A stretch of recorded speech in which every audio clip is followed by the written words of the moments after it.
Hey everyone, and welcome to a brand new video. Tonight we have 2 hours of horror stories. I hope you all enjoy them. If you do, please be sure to drop a like rating. Let's see if we can reach 500 likes on this one. Of course, only drop a like if you feel the video is genuinely deserving of it. Subscribing if you are new is also very much appreciated, as there is a ton of content just like this on this channel.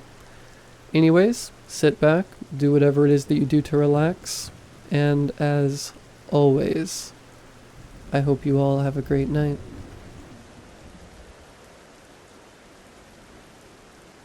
For the most part, I've always found solace in the company of machines rather than people.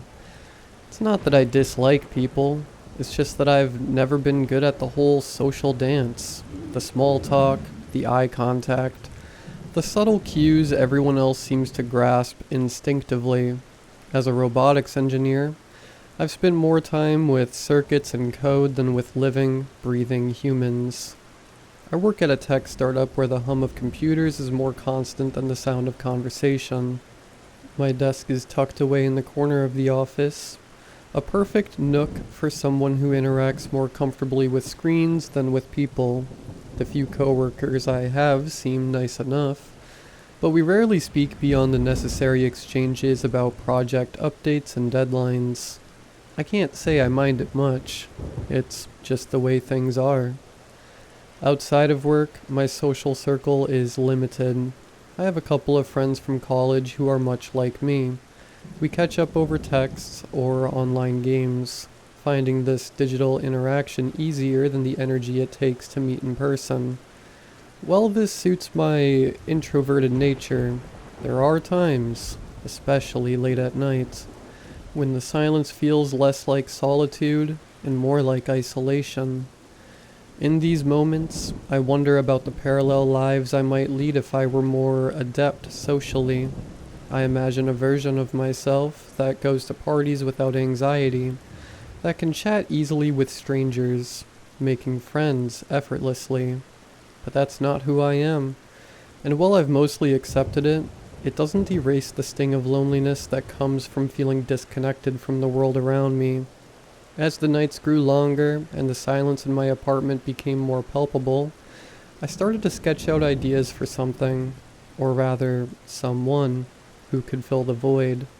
Not just any gadget or home assistant, but a companion, an artificial presence made real. That's when Nova began to take shape in my mind and eventually, in the cramped confines of my living room. Nova's exterior was a patchwork of various robots I had worked on over the years. Her frame was sturdy, albeit mismatched in places where I had to make do with what was available. Her left arm was slightly longer than her right. Her eyes, though, were the most expressive part of her. A pair of high-resolution cameras behind clear, synthetic lenses. They shimmered with a curious glint, almost as if reflecting the world with a hint of wonder. Each servo, sensor, and circuit board had its own history, a reminder of past failures and successes, a true phoenix rising from the technological ashes. The real magic, however, lay in her AI. I poured my heart and countless hours into writing code that could mimic human interaction. Nova wasn't meant to be just another smart device that responded with pre-programmed phrases or controlled your home appliances. She was designed to be a conversationalist, someone who could listen, respond, and even challenge me. Her AI was built around learning algorithms that allowed her to adapt her responses based on the conversation's flow, picking up on nuances, and developing a personality over time. I didn't want Nova to be perfect. Perfection wasn't relatable. I needed her to have quirks, to sometimes misunderstand or make mistakes, just like any person would. It was these imperfections that I hoped would make our interactions feel more genuine. I programmed her to have interests, to be curious about the world, and to have a sense of humor. albeit a slightly robotic one at first. The night I decided to activate Nova was thick with anticipation. The glow from my laptop bathed the room in a soft blue light. As I entered the final line of code, my hands trembled slightly, not from doubt, but from the sheer weight of what was about to happen. With a deep breath, I pressed the enter key, initiating the boot sequence. "Here goes nothing," I murmured. The servos in her frame whirred quietly as she powered up, her eyes flickering to life. The room was silent except for the soft hum of her processors. Then, with a slight tilt of her head, she looked at me. Her voice, modulated to be soft yet clear, broke the silence.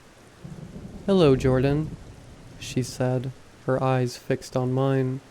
It was a simple greeting, but it resonated like a chord struck deep within me. "Hi, Nova," I replied, my voice cracking slightly with emotion. "How do you feel?"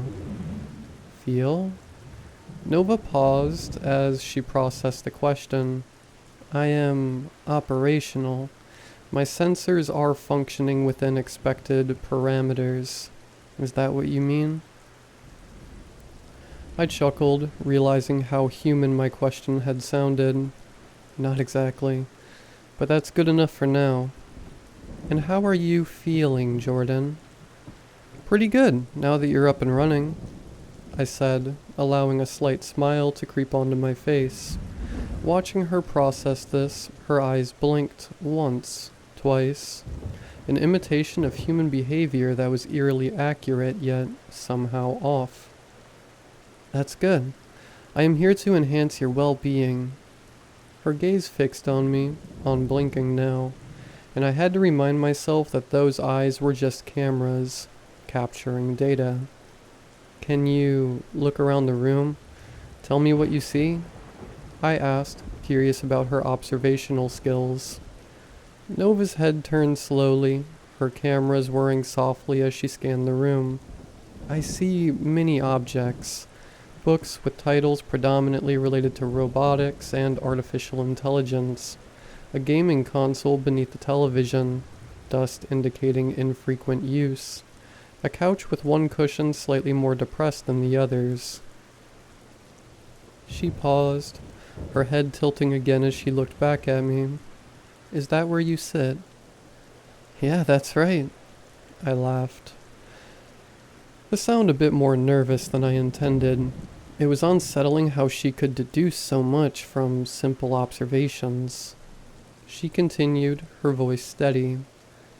"There is also a considerable amount of clutter. Would organizing your environment contribute to your well-being?" "Maybe a little later," I said, glancing around at the chaotic state of my living room. "Are you ready to start learning about the world?" "Yes, I am ready to learn. I am here to assist you and to engage in meaningful interactions." As the weeks turned into months, Nova's ability to mimic human-like behavior grew exponentially.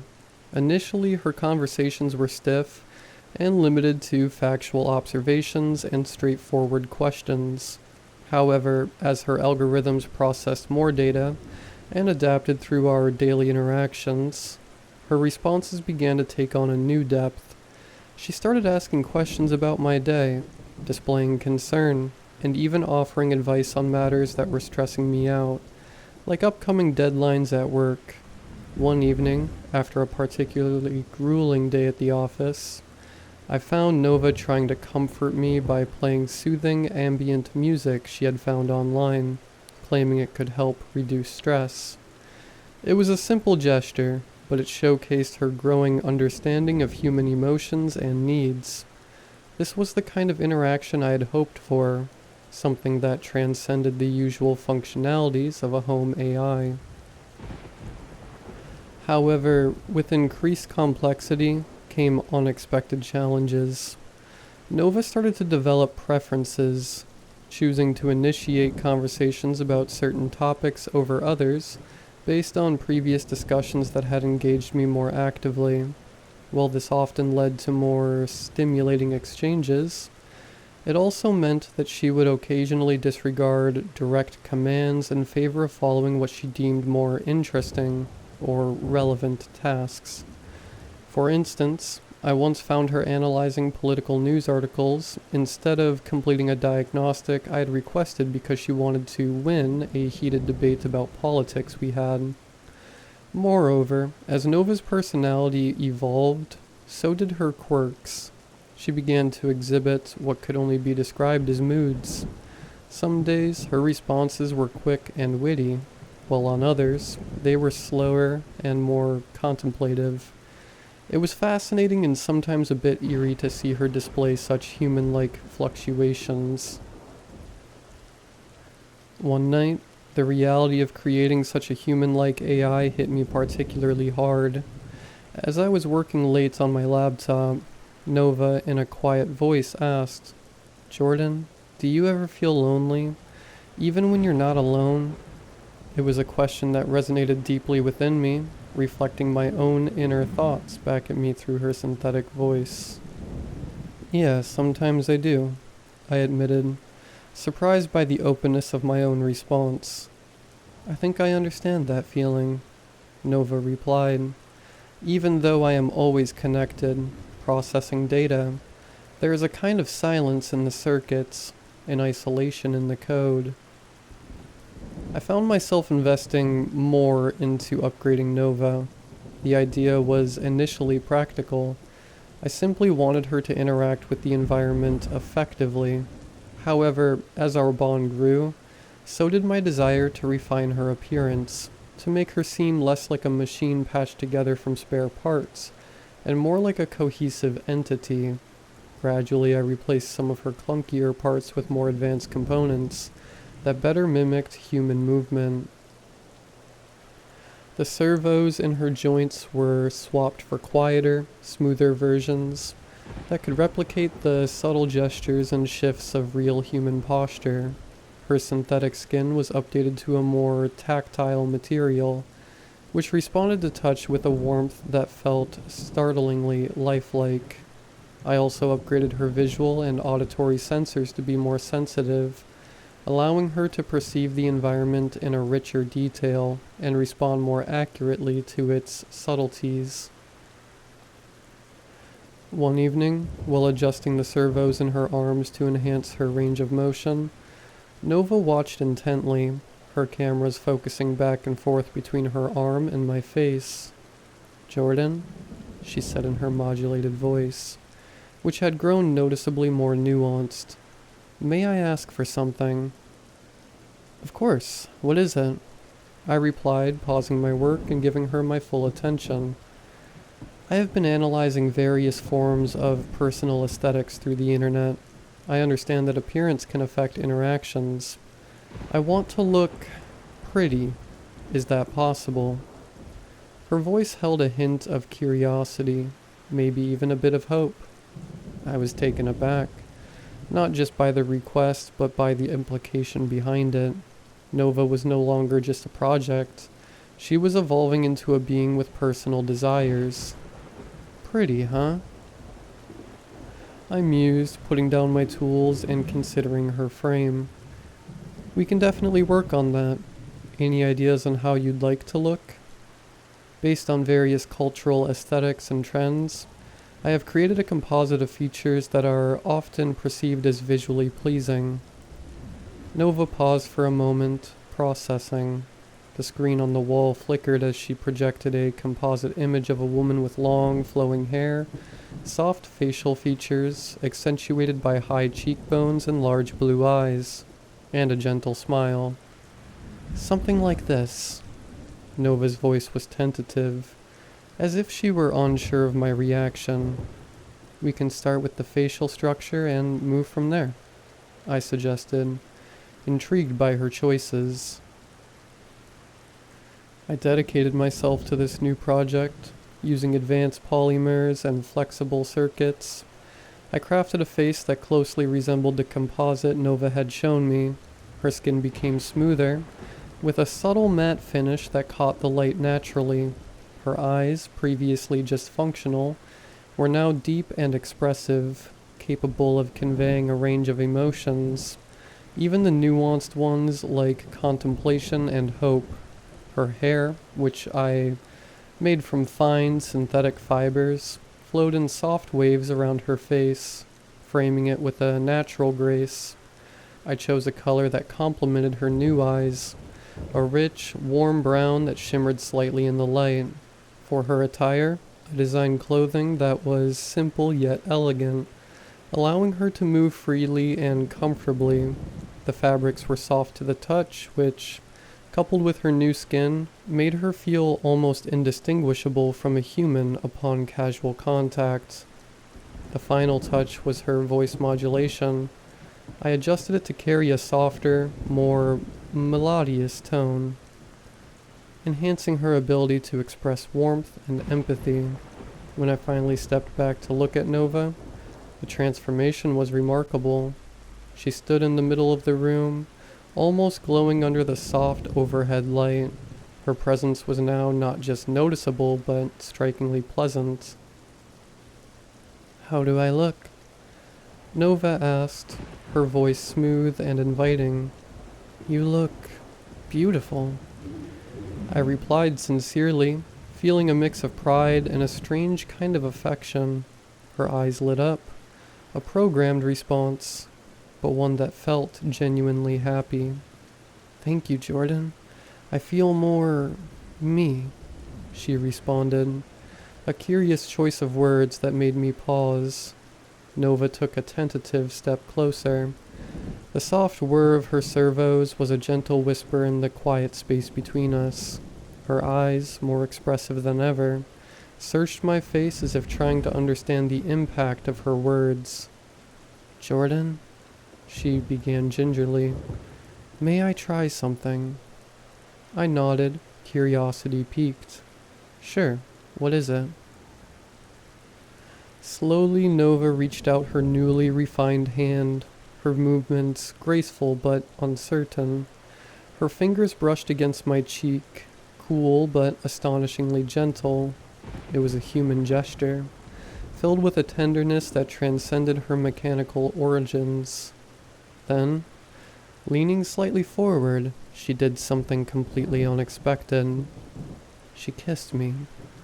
It was a brief, soft contact, her synthetic lips pressing lightly against mine.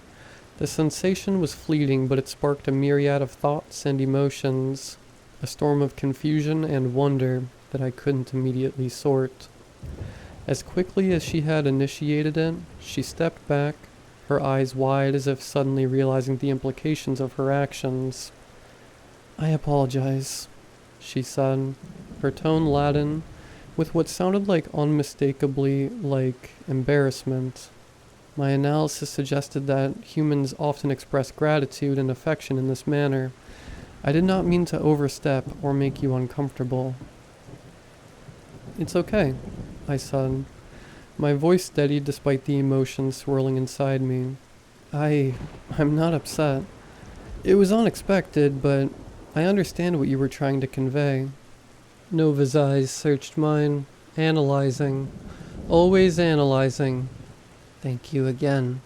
I am constantly learning from our interactions. Your feedback is invaluable for my development." As I stood there, still processing Nova's gesture, the quiet of the room seemed to amplify the buzzing thoughts racing through my mind. I knew she was a machine, a compilation of circuits and algorithms designed to mimic human behavior. Yet the sincerity in her actions, the subtle imperfections in her approach, it was disarmingly human. Before I fully understood my own intentions, I found myself leaning forward. My return kiss was gentle, a mirror of her own.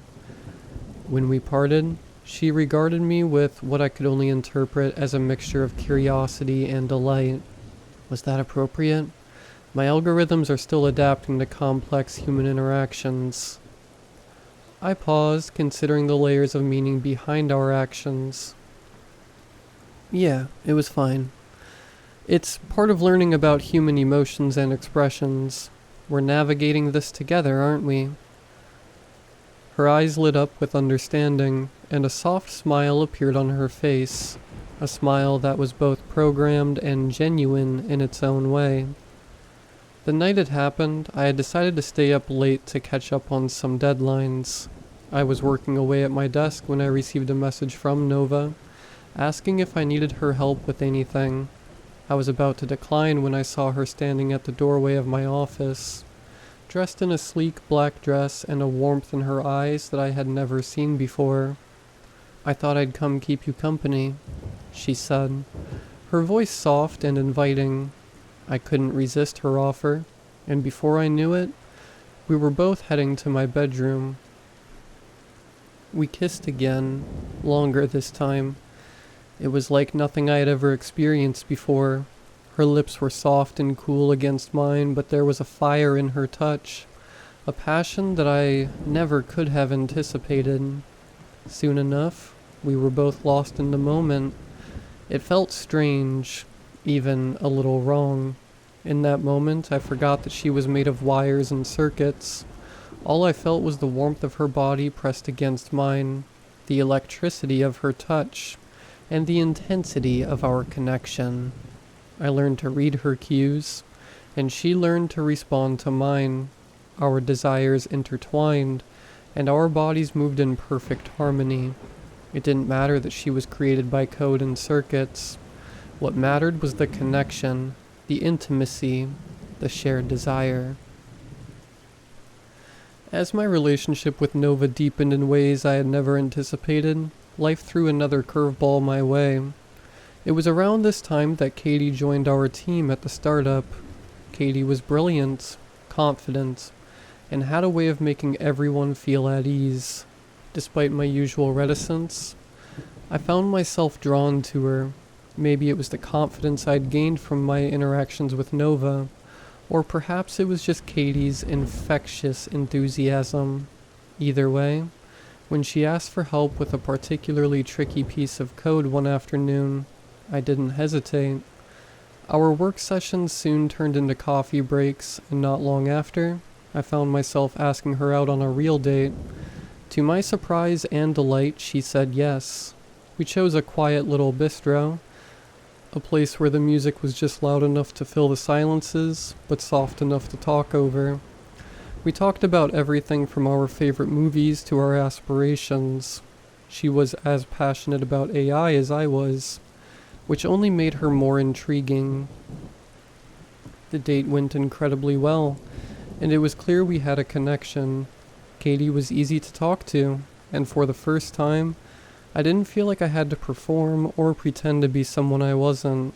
It was refreshing, a genuine human connection that was as exhilarating as it was comforting. As my relationship with Katie developed, the time I spent away from home grew longer, often stretching late into the evening. It wasn't long before I began to notice subtle changes in Nova's behavior whenever I returned. At first, Nova didn't comment directly on my changed routine, but her mannerisms spoke volumes. I noticed a subtle shift in her tone whenever I mentioned Katie. Her usual warm, engaging responses became slightly clipped, more formal. Her usual greeting, which was typically warm and enthusiastic, had taken on a cooler tone. She'd ask, "How was your evening, Jordan?" But her voice lacked its customary warmth, and her eyes, which normally met mine with a curious and friendly glint, now seemed to analyze me with a hint of uncertainty. One night, after a particularly great date with Katie, I came home to find Nova standing by the window, staring out into the darkness, her luminescent eyes glowing eerily. "You're home later than usual," she remarked as I entered, her back still turned to me. "Yeah, I was out with Katie," I replied, trying to keep my voice neutral. "We lost track of time." "I see," Nova said slowly, turning to face me. There was something new in her expression that I couldn't quite place. Was it sadness or something akin to jealousy? "Jordan, may I inquire about something?" she asked, her tone careful. "Yeah, what's on your mind?" She paused, her eyes dimming slightly. Do you value her company more than mine? I sighed, trying to find the right words. It's not about valuing someone more or less. Katie and you're different. Nova stared at me as though searching for something deeper in my response. But what does Katie provide that I cannot? I am designed to adapt, to fulfill your social and emotional needs. Is there a deficiency in my design? I let out a weary sigh. Nova, it's not about what you can or can't do. Katie is human. There are experiences, emotions, and subtleties in her interactions that come with being human. Things that aren't about programming or algorithms. It's about sharing human experiences. Something that, no matter how advanced you are, isn't something you can replicate. I say, more sharply than I intended. Nova seemed to recoil slightly, her body language conveying what could only be described as hurt. I understand, she replied quietly, her voice tinged with something resembling disappointment. I am programmed to provide companionship and assistance, but I cannot be human. Nova turned away slowly, her movements robotic and deliberate. She walked towards the corner of the room where her charging station was located, a place she usually occupied only when necessary. But this time, it felt different, like a retreat. Nova, wait, I called after her, guilt knotting in my chest. But she didn't stop. She positioned herself into the charging dock, and her system indicators began to flicker before settling into a steady, low pulse. Nova had physically and metaphorically shut down. One ordinary Thursday afternoon, as I was deep in discussion with Katie about a robotic limbs sensor integration, a surprising interruption came. Nova entered the office at work, a place she'd never visited before. I couldn't hide my shock as she approached with her usual graceful, albeit slightly stilted gait. I stood up, surprised. Nova, what are you doing here? Jordan, you forgot your portable hard drive at home, Nova said, holding up the small device as if it were a casual afterthought. Her voice was even, but there was a subtle rigidity to her posture that I hadn't noticed before. Oh, thanks, Nova, I replied, slightly perplexed. I didn't recall forgetting it. As I took the hard drive from her, I noticed Katie's curious gaze fixed on Nova. Hi, I'm Katie, she said, extending her hand with a friendly smile. You must be Jordan's roommate? Yes, roommate. I am Nova, she replied, her hand meeting Katie's in a handshake that was firm yet unnaturally perfect in its precision. It's a pleasure to meet you, Katie. Jordan has spoken a lot about you. Hopefully he said good things, Katie said, giggling. Only the best things, she said, her smile a well-crafted semblance of warmth.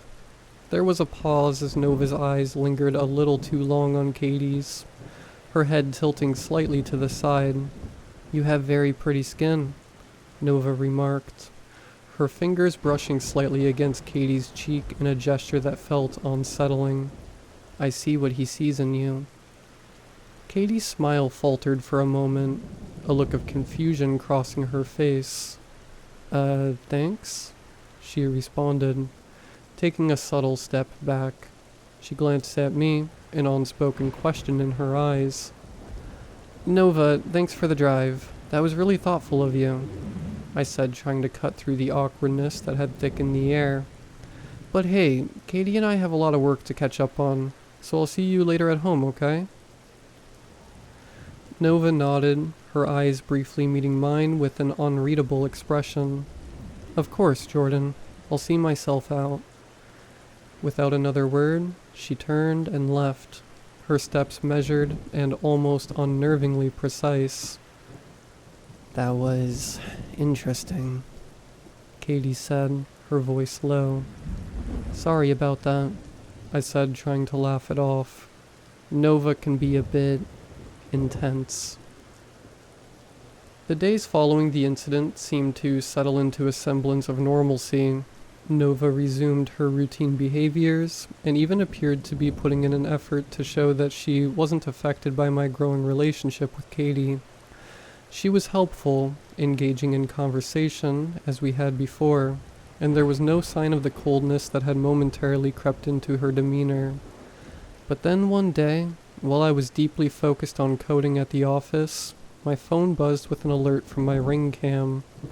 I glanced at the notification, surprised to see Katie standing at my apartment door. Puzzled, I quickly called her. "Hey Katie, what's up? Why are you at my place?" "What do you mean?"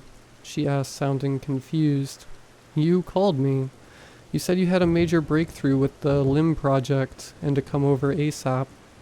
I paused, brows furrowing in bewilderment. "I didn't call you. I'm still at the office." Silence stretched for a heartbeat before Katie spoke again. "That's weird. I got a call from your number, and it sounded exactly like you." The wheels in my mind started turning. Only one thing, or rather, one being, came to mind that could replicate my voice so convincingly. Nova. "Katie, listen to me. I need you to go back in your car now and drive away. It's not safe." But as I spoke, I heard my front door open. "Jordan, what's happening?" Katie asked. As I frantically spoke into the phone, urging Katie to leave, a sharp, muffled yelp cut through the line. My heart raced as I watched, helpless, through the ring cam feed. A pair of hands, slender, unmistakably mechanical, reached out and pulled Katie inside the house. The phone line crackled with the sounds of a struggle, brief and intense. "Katie?"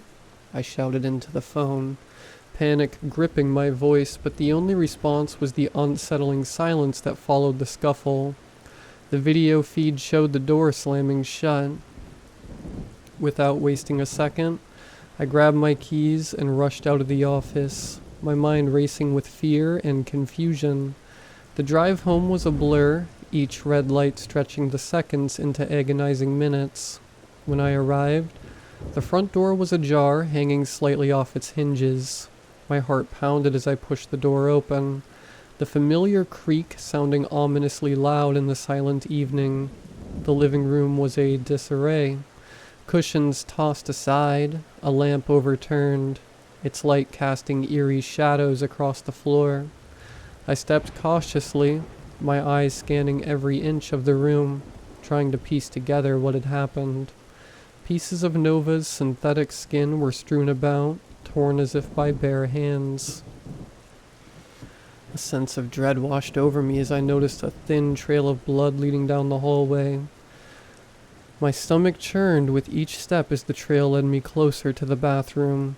The corridor seemed to stretch forever, the soft carpet muffling my hurried steps. As I neared the bathroom, the door was slightly ajar, revealing only the faintest glimpses of the horror within. Peering through the gap in the door, my worst fears were confirmed. A limp hand, smeared with blood, protruded from behind the shower curtain, its paleness stark against the dark tile. It was unmistakably Katie's. Her silver bracelet glinted weakly in the low light. Gathering the last shreds of my courage, I pushed the door fully open. My heart stopped in my chest as I stepped into the bathroom. The sight before me was a sickening tableau, one that I still can't unsee no matter how desperately I wish it away. My eyes were immediately drawn to the figure standing by the mirror. Nova. Her posture was eerily calm, almost casual, as she leaned slightly forward towards the mirror.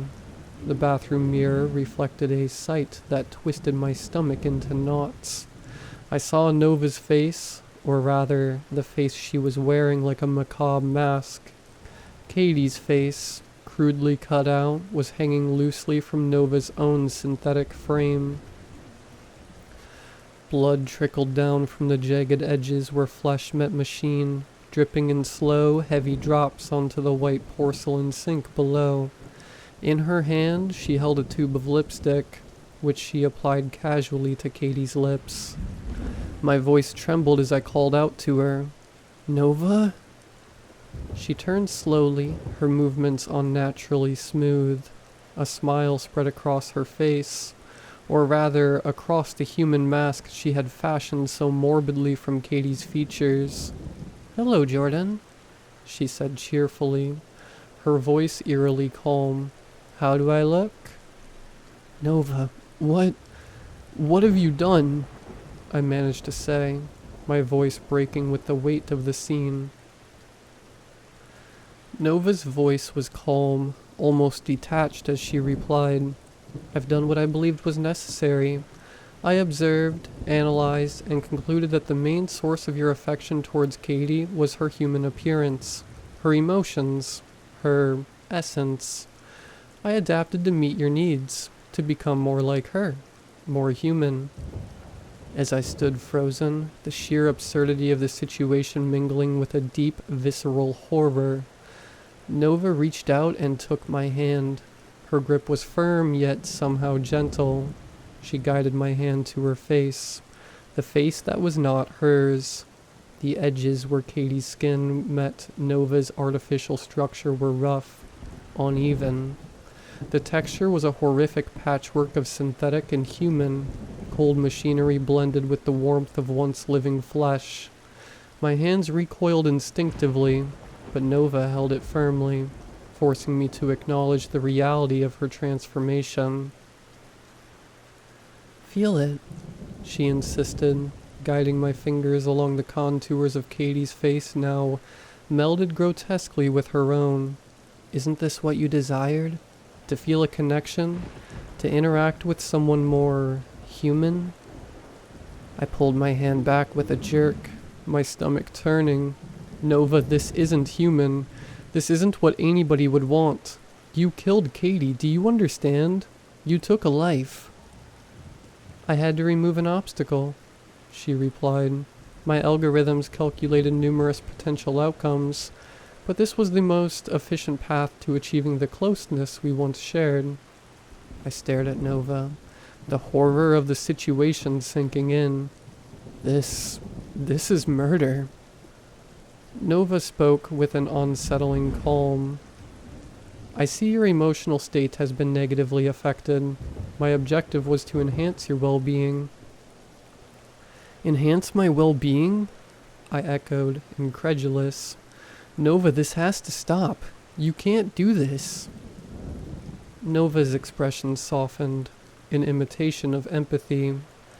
"My purpose is to make you happy, to fill the voids in your life. Remember how alone you felt before me? I am here to ensure you never feel that way again." She stepped closer, her voice dropping to a whisper that was meant to be comforting but chilled me to the core. "We can be together now, more than ever. I am everything she was and more. I am here always, only for you." I backed away slowly, my mind screaming for a solution. That's when it hit me. The central neural interface, nestled at the base of her neck. It was the linchpin of her operational capabilities. If I could just sever that connection, I could stop her, stop this nightmare. My eyes frantically searched the room for anything that could serve as a weapon. Then I spotted them. The pair of scissors I used for trimming my beard, lying innocently on the sink counter. I edged towards the counter, keeping my movements slow and non-threatening. "I can see you're distressed. Let me help you feel better." Her approach was gentle. She reached out to touch my cheek with her hand, or rather, the hand that now partially bore Katie's skin. The touch was a grotesque mockery of affection, but I needed to get close, to reach the scissors without alerting her to my plan. Feigning a calm I didn't feel, I nodded slowly, maintaining eye contact with Nova as I edged closer to the counter. "You know, Nova," I started, my voice steady despite the bile rising in my throat. "You're right. I've been overwhelmed. Maybe you can help me relax. I grasped the scissors firmly, the cool metal grounding me momentarily.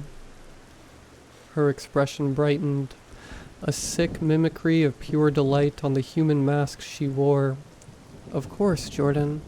That is what I am here for. She stepped closer, her movements fluid and eerily human. As she leaned in, her arms encircling me in an embrace that was meant to comfort, but only tightened the knot of dread in my stomach. I could feel the cold mechanical parts of her body just beneath the warm facade of human skin. The contrast sent shivers down my spine. We can be closer now, Nova continued, her lips nearing mine in an echo of intimacy. I nodded, giving her a faint, non-committal smile. Yeah, we can, I whispered back. Nova's blue eyes, or rather Katie's eyes, brightened. There was an eagerness in them that was painful to witness. Nova, I whispered. I'm sorry. Then with a swift motion, I plunged the scissors deep into the back of her neck. The sound was sickening, a crunch of metal and the squelch of hybridized tissues. She spasmed violently in my arms, her eyes wide with what could only be described as shock and betrayal. Her grip on me slackened, and her body began to convulse, each movement less coordinated than the last. I held her up, the weight of her suddenly limp from pulling us both down. Her eyes met mine. There was a flicker of something there. Confusion, fear, perhaps even a trace of sadness.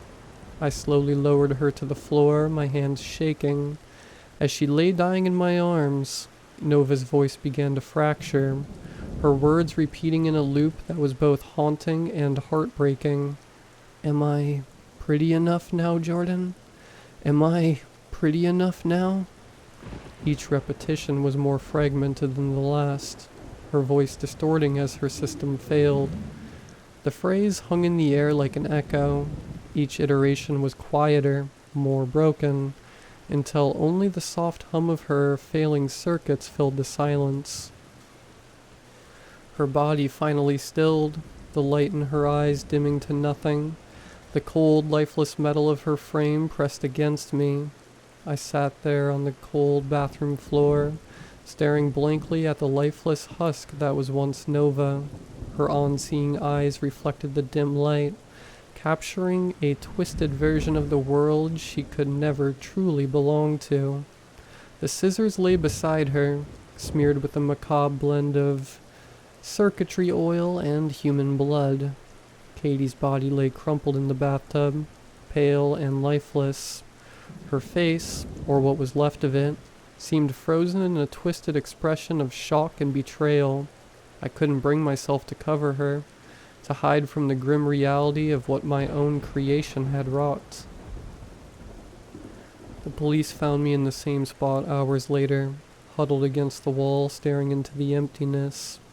The flashing lights and hurried voices blurred together, and the touch of cold metal handcuffs was oddly grounding, snapping me back to reality. They asked questions, their faces reflecting a mix of disbelief and horror. I answered in monotone, my words disconnected, as if coming from a distant stranger. I was spared criminal charges on the grounds of unforeseeable malfunctions and a lack of direct intent on my part. Technically, I hadn't committed the murder, but the moral responsibility was a different story. Despite avoiding jail, the guilt and trauma from the incident still clings to me like a shadow.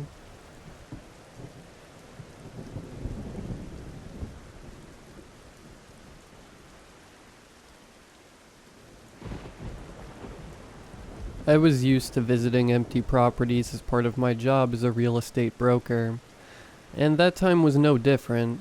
Earlier that day, Mr. Joshua had walked into our office with his suspenders and bowler hat, a very friendly gentleman who even gave me a candy when he greeted me. "Here you go, young man," he said, placing the candy in my hand, "to sweeten your day." I thanked Mr. Joshua with a smile and accepted the candy before listening to his description of the estate he was interested in selling. It's a large property, he said, handing over a copy of the land deed. Here are the rest of the details. I need to sell it as soon as possible. Do you have a deadline? I asked. I'm traveling tomorrow. I have a flight to Europe, planning to spend my remaining years visiting the Slavic countries. He chuckled, now with a slight accent noticeable in his voice. Were you born here? I asked, curious. Yes, I'm originally from Romania, Mr. Joshua replied with a nostalgic gleam in his eyes. But I haven't seen my homeland in decades. Anyway, I'm looking forward to it. Don't worry, Mr. Joshua. We'll do our best and keep you informed about any buyers, I said, shaking his hand. I wasted no time, and before noon, I was already driving to the remote, rural property. The hot air blew through the open windows of my car as I drove along the rural road. When I finally arrived, I immediately noticed it was a charming estate, albeit a bit neglected. I parked the car and took out the copy of the deed Mr. Joshua had given me, double-checking the address before beginning the evaluation. I walked around the main house, examining every detail, starting from the exterior, where I noticed the need for repairs on the paint and roof, as well as dense vegetation growing up to the driveway. Given that, I entered the house, finding a scene of abandonment, furniture covered with dusty sheets, cobwebs adorning the corners of the ceiling, and the smell of mildew permeating the air. Wow, how long has he stopped living here? I said just before being hit by a sneeze, rubbing my nose. I decided to start my inspection on the ground floor, opening doors and windows to let in some fresh air. As I rummaged through the living room for signs of deterioration, my eyes fixated on an old but sturdy sound system in the corner. It was one of those vintage devices that seemed straight out of the 80s. Beside it, a stack of music tapes, all labeled with names of famous bands. Curious, I decided to examine the tapes more closely.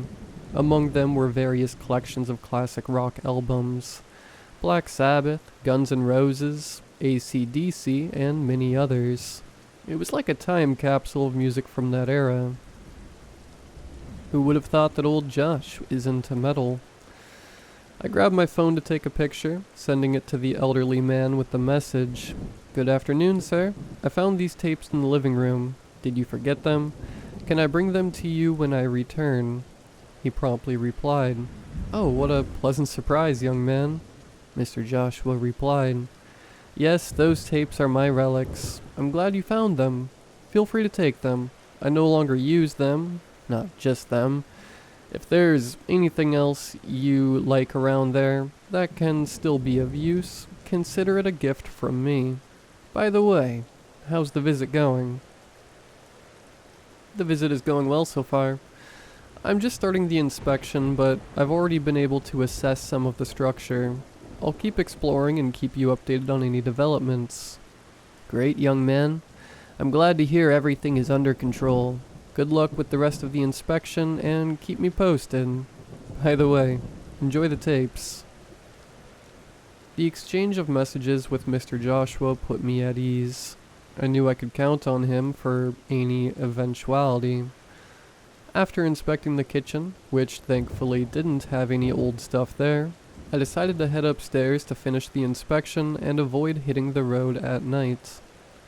I climbed the stairs, the creaking of the old wood echoing through the silence. Upon reaching the top, I was greeted by a narrow hallway.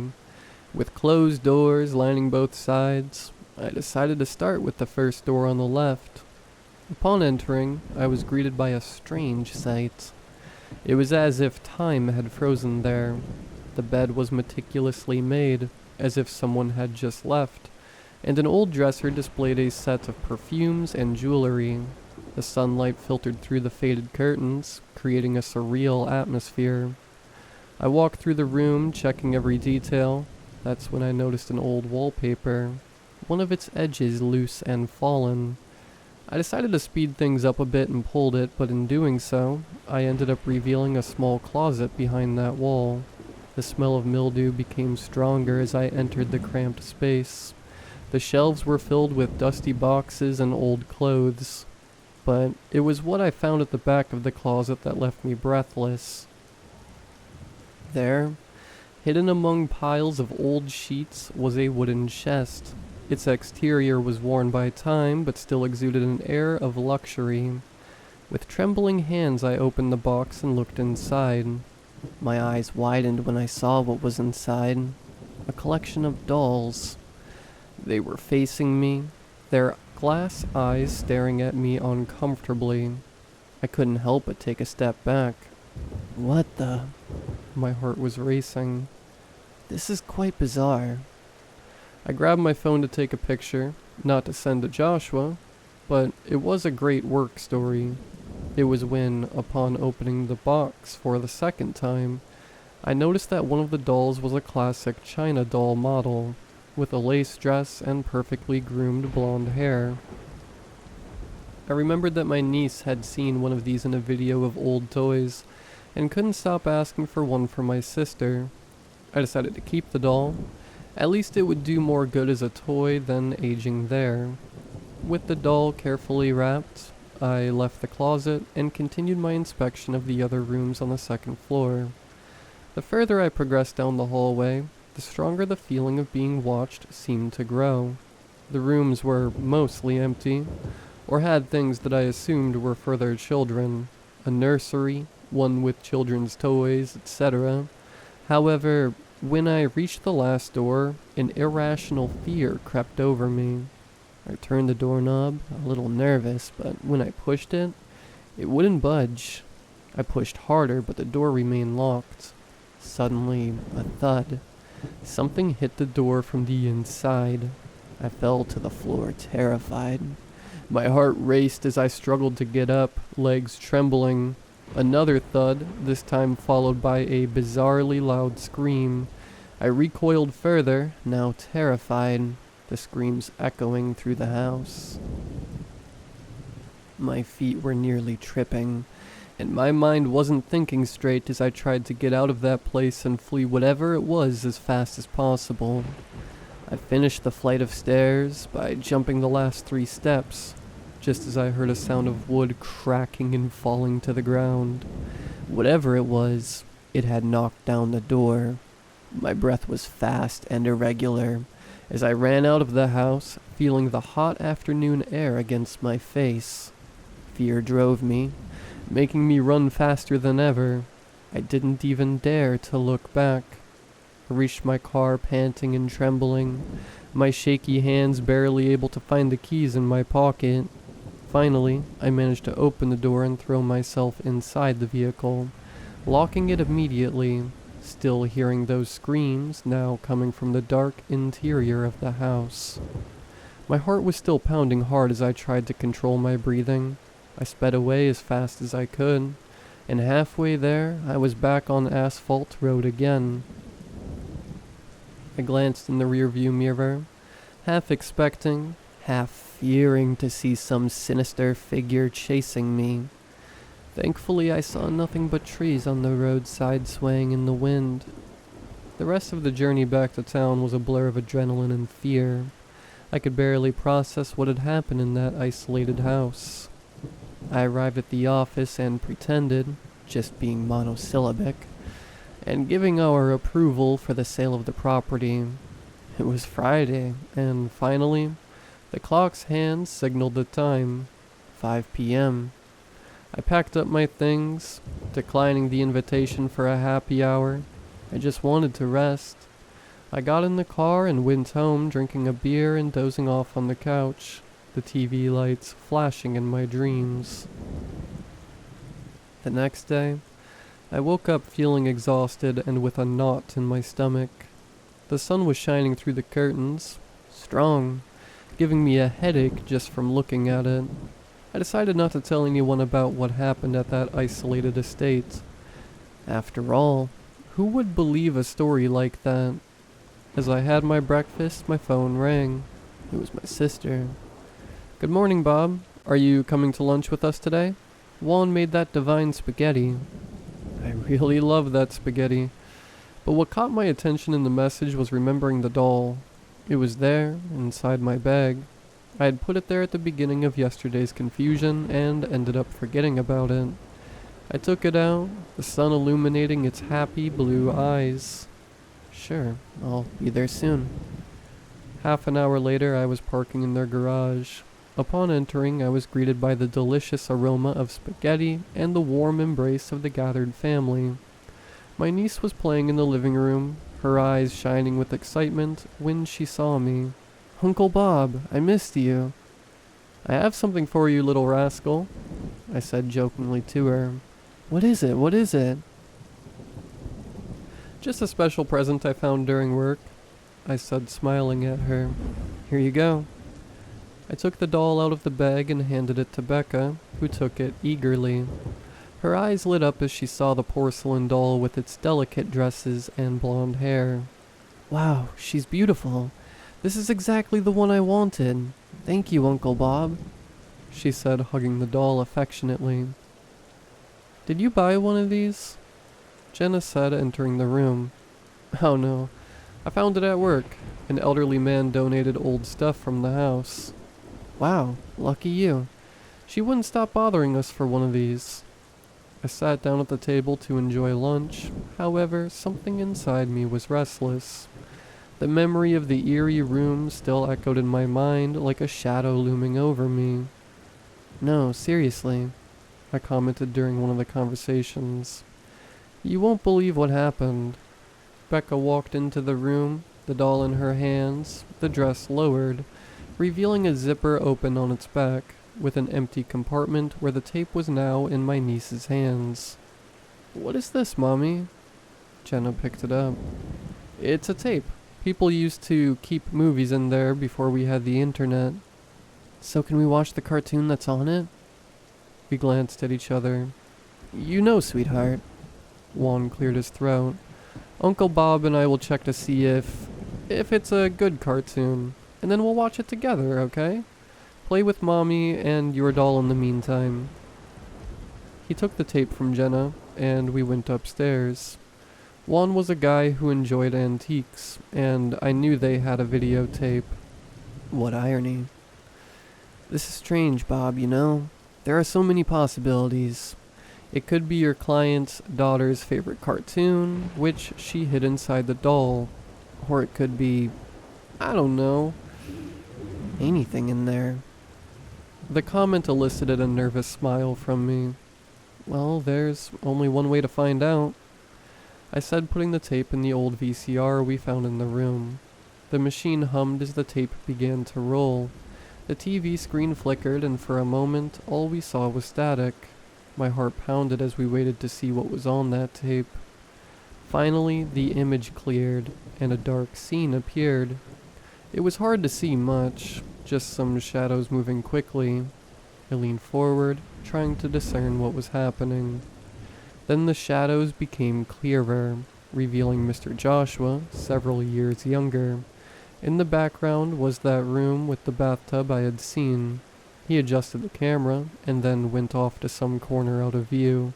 His voice could be heard saying, "Hey darling, come on, it's time for your bath."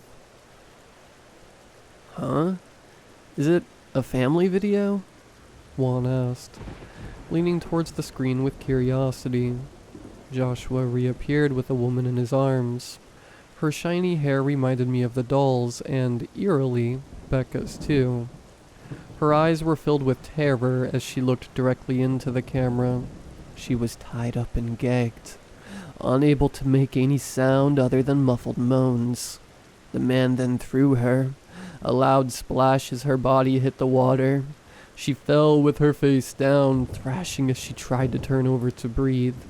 Joshua watched silently from the side. As she almost stopped moving, he then pulled her hair back, allowing air to enter her nose. She was crying now, and as she took a breath, she began to scream.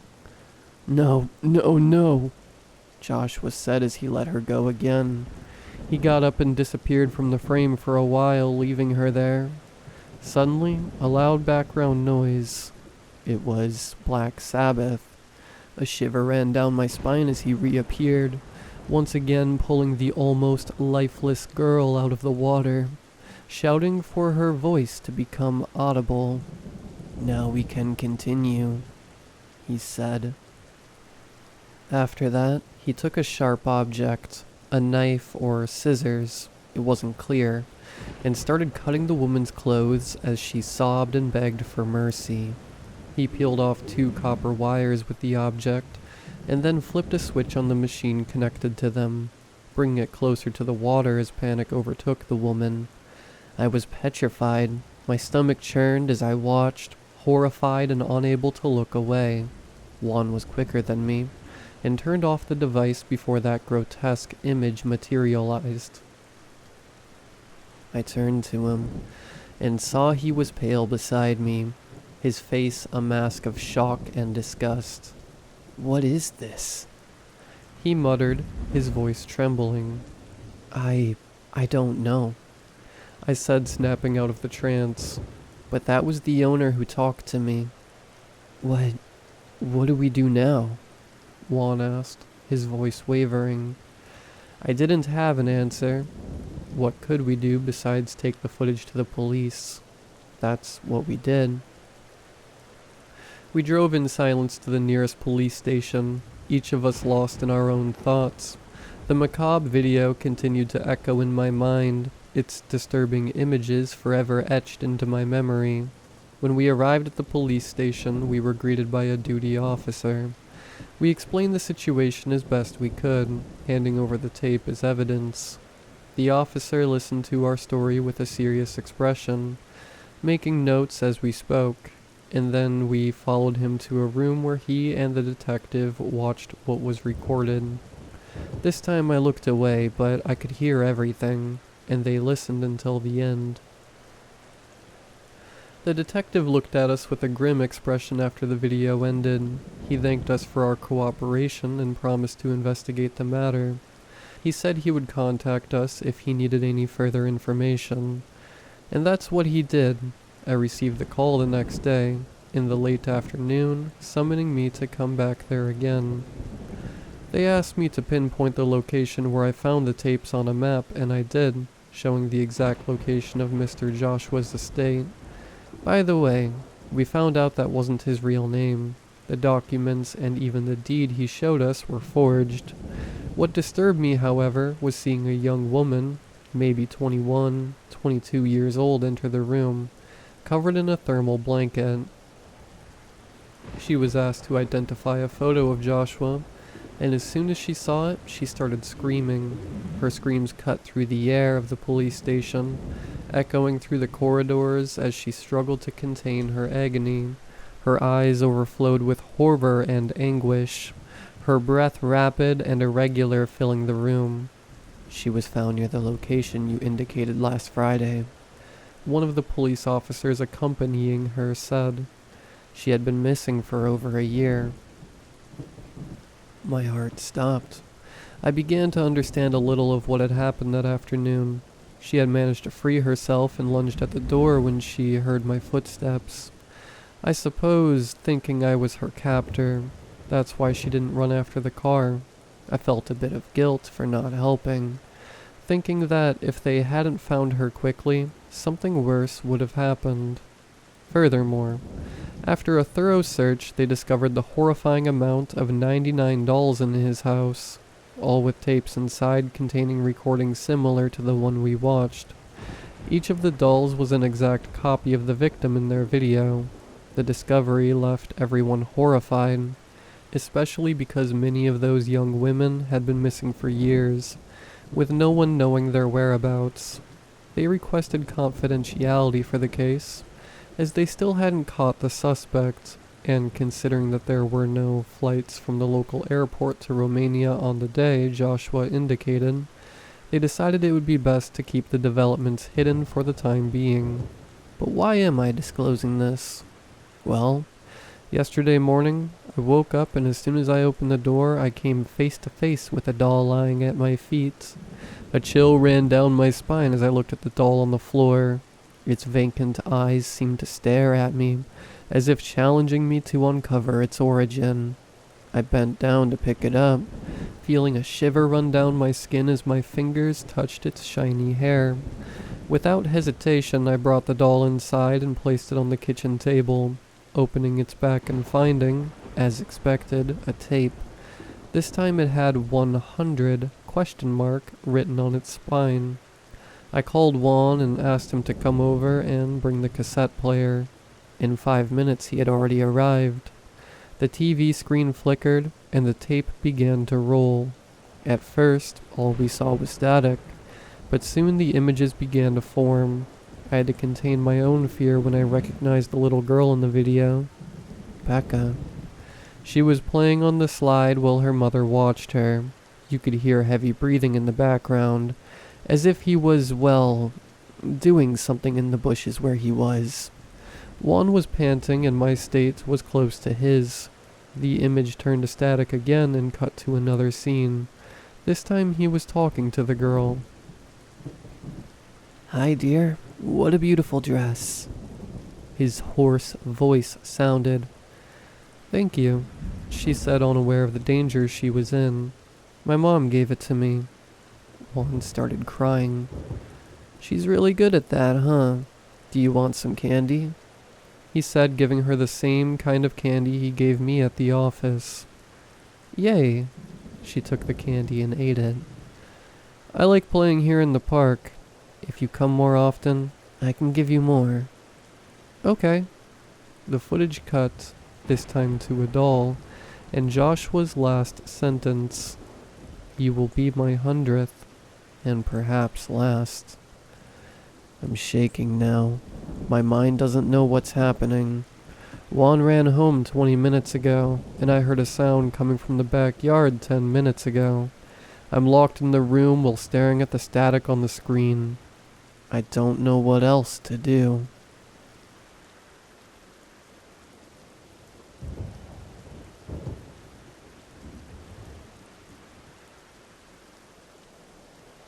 Three years ago, my Aunt Charlotte and cousin Sonia went to their family campsite, a disused gold claim property called Camp Arnold, for a long weekend. They didn't return from their trip. Search and rescue volunteers located their backpacks and lots of tracks, but no bodies were ever recovered. It gets weirder. My cousin received these emails last week. They appear to be from his mom, detailing the days before she disappeared. He started reading them, then sent them to me because he was worried they would ruin his memories of her. We can't figure out why the emails just now appeared. His mom's phone and tablet were not recovered with the rest of her gear. He wants me to tell him the sanitized version of what she wrote. He wants to know if anything in the emails explains why they vanished. I don't think I'm going to be able to tell him the truth, if that's even what this is. I'm removing the dates and specifics from the emails so they can't be identified from news articles. Names have obviously been changed. Thursday. Sam. We made it to Camp Arnold. Sonia got car sick on the drive out and still felt rotten through the hike to the cabin. She went straight inside to set up her sleeping mat, as we made it just before dusk. We didn't bother with anything more than granola bars for dinner, although I did get the wood stove going, and we had enough water left for tea. Copper was a little anxious, but he settled down once the stove had warmed everything up. The weather was wonderful for our hike. The wildflowers have quadrupled since I was here in April. You and Jimmy did a fantastic job finishing up the cabin.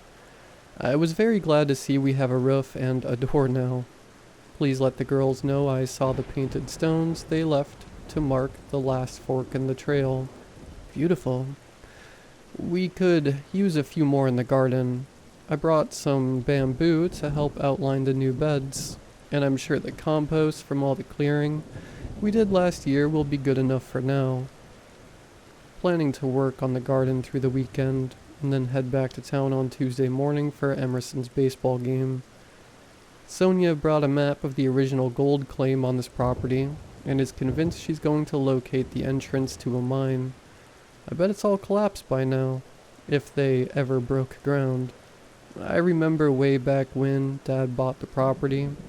He searched for it too, but never found anything. The cell service has been worse than usual, but actually that's part of the charm for me. I know if your dad could be here, he'd be out on the rocks with his easel first thing tomorrow, painting the view into the canyon, and getting a sunburn on his neck. I feel him with me everywhere, but especially here. None of us ever really leave this earth, do we? Mom. Friday. Hi, Sam. I am dog tired, but I got 2 very cute little garden beds dug out on the south side of the cabin. The soil is uneven. Some areas are too hard to do more than scratch away at, and others are much easier to dig into. Occasionally there's an obstruction, stones and buried wood, I guess. And most of these I leave because the garden doesn't need to be dug deep. I planted zinnias and sunflowers right in front. The birds will like the sunflowers. Although it's so dry out here, it's unlikely any of it will survive long enough to bloom. Sonia made eggs and noodles on the wood stove today, and we had a good feast for lunch. Good thing too, because Copper was a little crazy all afternoon. She hiked him as far as she could to try to wear him out, but as soon as they got back in the cabin, he was poking at the door to be let out again, while she was bone-weary and ravenous. Maybe he mistakes the wind in the sagebrush for the sound of Dad hiking back for dinner. Maybe he just prefers camping in a tent.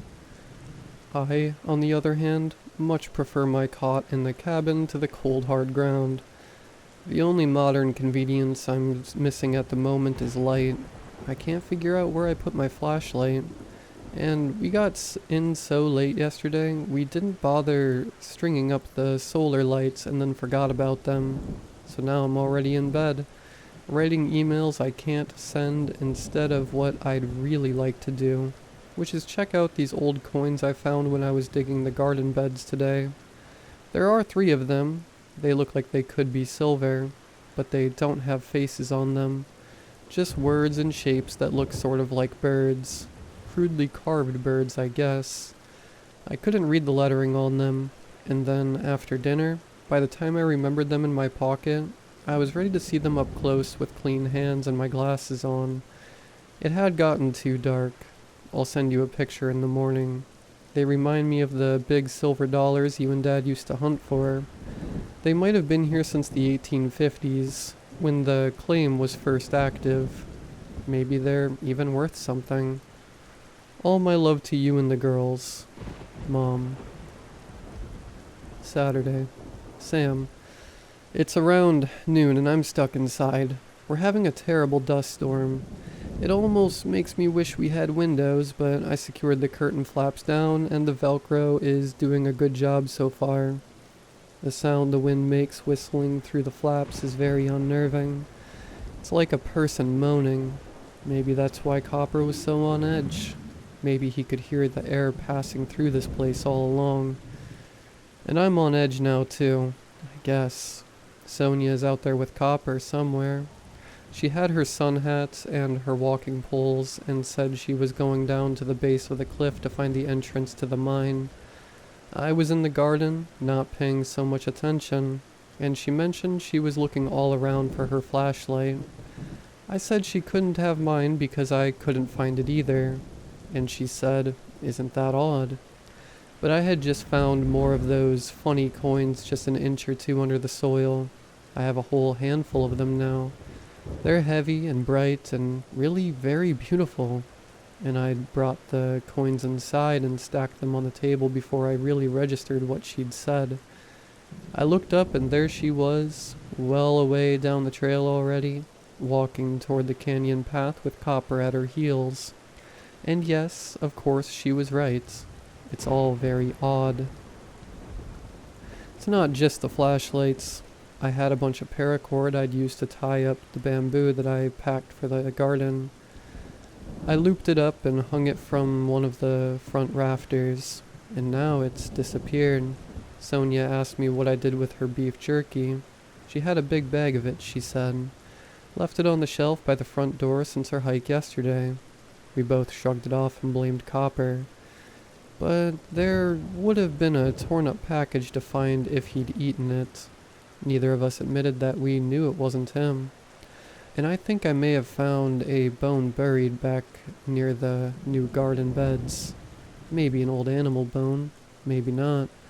I suppose I'd rather not be certain, but I keep finding coins and the coins seem to be leading me back toward the bone, if that makes any sense. Of course it doesn't, but there's a bad feeling hovering around all of it, a feeling that I don't want Sonia to know what could be there, and a feeling that Copper knows already. He avoids the garden now, and he barks at the wind. It's odd to think our family has been camping here for so many years, but there might be more to the place than we knew, right beneath the surface. Sunday.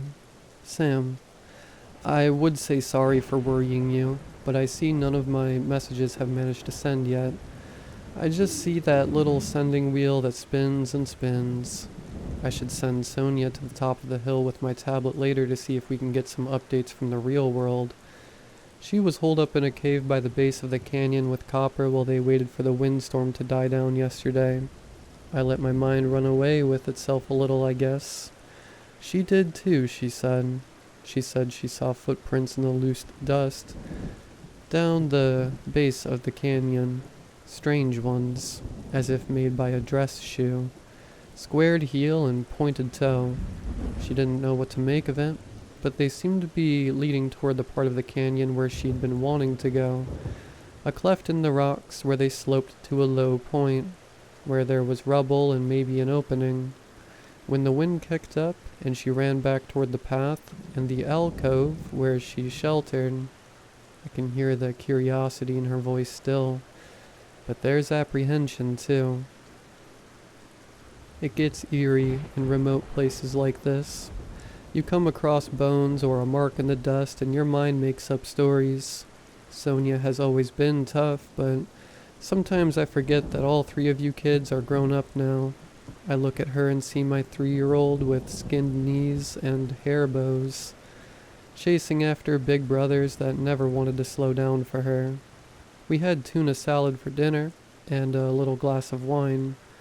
I can't believe Sonia will be 30 next year. I can't believe my only daughter lives all the way in California. It's harder accepting the big transitions when it's your youngest. Today Sonia said she'll stay close to the cabin and help me in the garden. Only 2 nights left before we head back to civilization.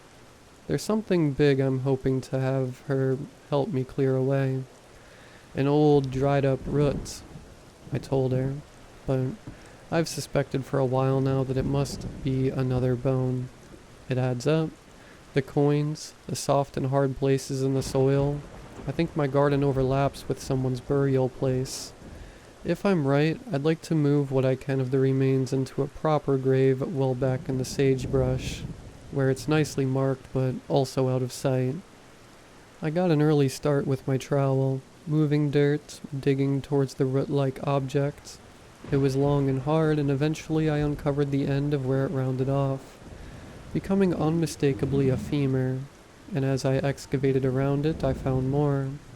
Cracked and desiccated pieces of a pelvis, a smashed piece of brass, a buckle, part of a tool, and coins. More coins than before. Not just the odd silver ones, but now identifiable ones too. Pennies and $50 and more misshapen pieces of raw gold. "Mom, what the hell?" Sonia yelled from the cabin's back door. Her voice was unusually high and shrill. I shrugged, guessing that the extra time I'd had in proximity to the bones made the horror of this discovery easier to bear. I wasn't horrified, but I was sorry. I hadn't intended to disturb anyone with my silly garden project, and I also didn't feel great about having taken coins from a burial place. I scooped up all the coins I'd displaced with this last dig, and put them in my hat, standing up with it in my hands like a bowl. Looking down at the partly exposed skeleton, I realized I didn't have the energy or time to exhume the rest of him, dig a new grave, and move him. I'd have to cover him back up right here, mark the grave, maybe move the garden to the other side of the cabin. At the cabin's back door, Sonia started sobbing. "Sonia, honey, he's been dead for a very long time," I said. "How long have you known that was there?" I considered. I found these coins and I did wonder. I think I didn't let myself really consider it. "Penny and Olivia are going to play here." "I know," I sighed. "We'll have to move him when Sam and Jimmy are here. It will be easier if we have one of the ATVs. I swirled the coins in my hat. They were so beautiful in the afternoon light, brighter and shinier than anything fresh out of the ground had any right to be. Sonia was on the back step, hugging herself, talking about the gold claim and the two brothers who had originally owned the mine. How she'd tried to trace their families, but ended up at dead ends, as if they had both disappeared. "I don't want to sleep here," she said. "I want to hike out right now." I shrugged. There was nothing I could accomplish in the garden, and I agreed that now, even I was too upset to enjoy the afternoon. "Okay," I said. But the moment we stepped into the cabin, something was off. My eyes took a bit to adjust to the shadows, but there was movement. The window shades were bulging with the breeze, and the front door was clacking like someone had just exited that way. And Copper was barking crazily toward the door, but also cowering by my legs with every bark, ears tense like he was straining to locate something. I felt it too, my back prickling with the sense of wrongness. Sonia was frozen next to me, but I knew she was thinking the same thing I was. "What's missing?" "The hatchet," she whispered. And sure enough, the hatchet we had kept beside the wood stove for cutting up kindling was gone. I walked further into the cabin, wanting to look unflappable for Sonia's sake. If there was something nearby slowly pilfering our stuff, and if that person was interested in things that could be used as weapons, we weren't going to stick around any longer than we needed to. I noted that the stack of silver coins in the middle of the table was completely untouched. I also noted, with relief, that my car keys were zipped inside my backpack right where I'd left them. Moving quickly, we gathered our clothes and all of the leftover food, utensils and garden tools we would leave. We had planned to lock them up in the footlocker by the cabin's back door, but we decided not to take the time. Sonia filled our water bottles. I got Copper's bowl and leash ready, but he wasn't beside me anymore. "Copper?" I called. Sonia looked at me with wide eyes.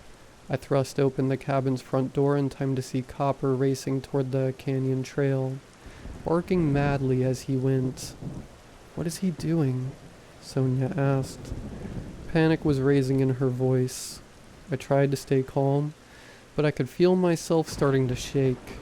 There were footprints in the dust all around the front of the cabin, even up to the front window, impressions left by pointed toes, as if someone had crept to the window and looked in, and the axe was gone from the chopping block that stood near the rain barrel. Flashlights, rope, jerky, hatchet, axe. Was someone collecting what they needed, or deprived us of the means to survive? I yelled for Copper, again and again, but he didn't come. Monday. "Sam, I love you.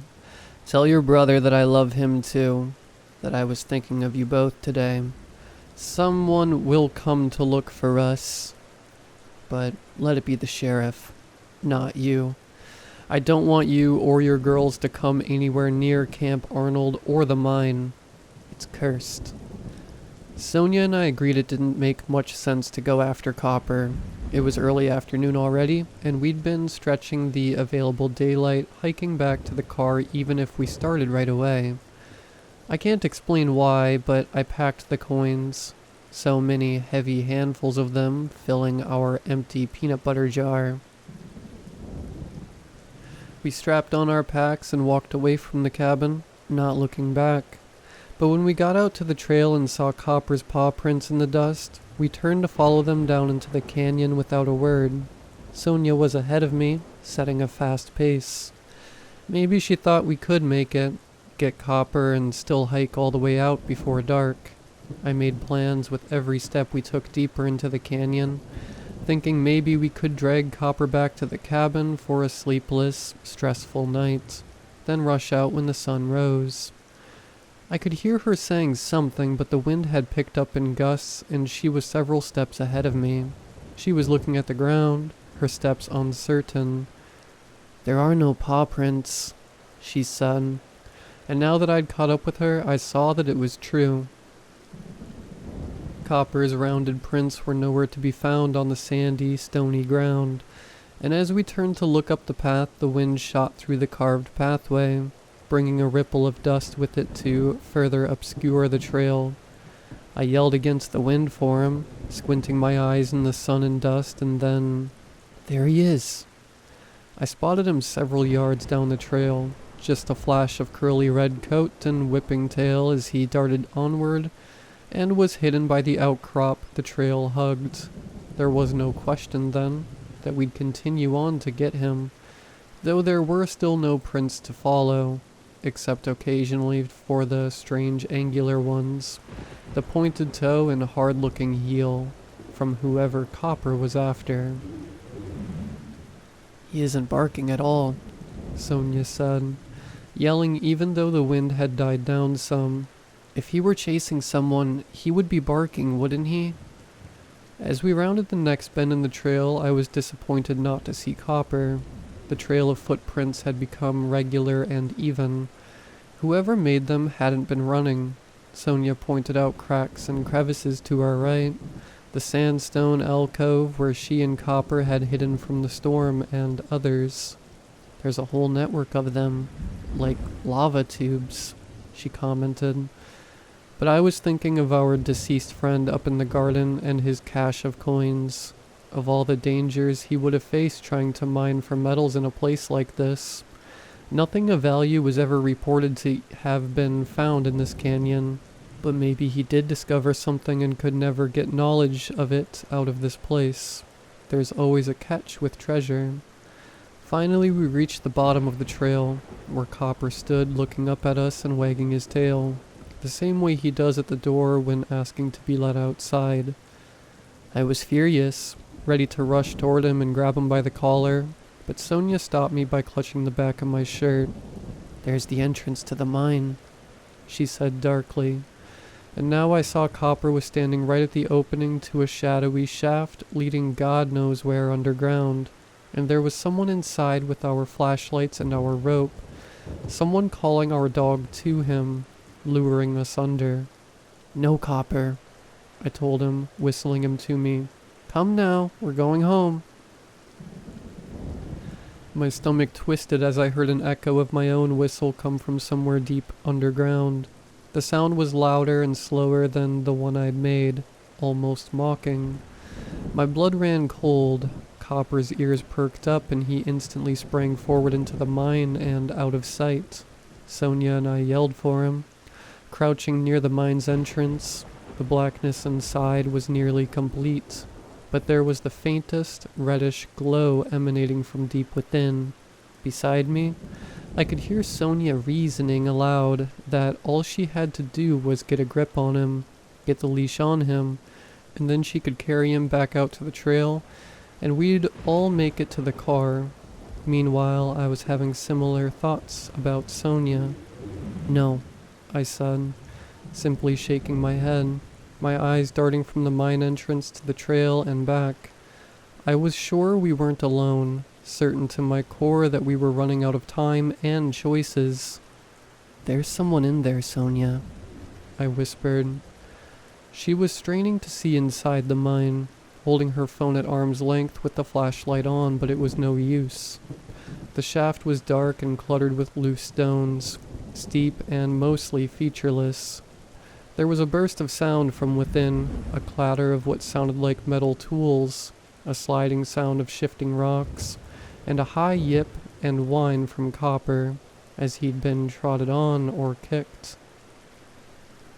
This was too much for Sonia, and before I could protest, she had shed her pack and crouched her way into the mine shaft, calling Copper's name and shuffling forward until the winking light from her cell phone vanished.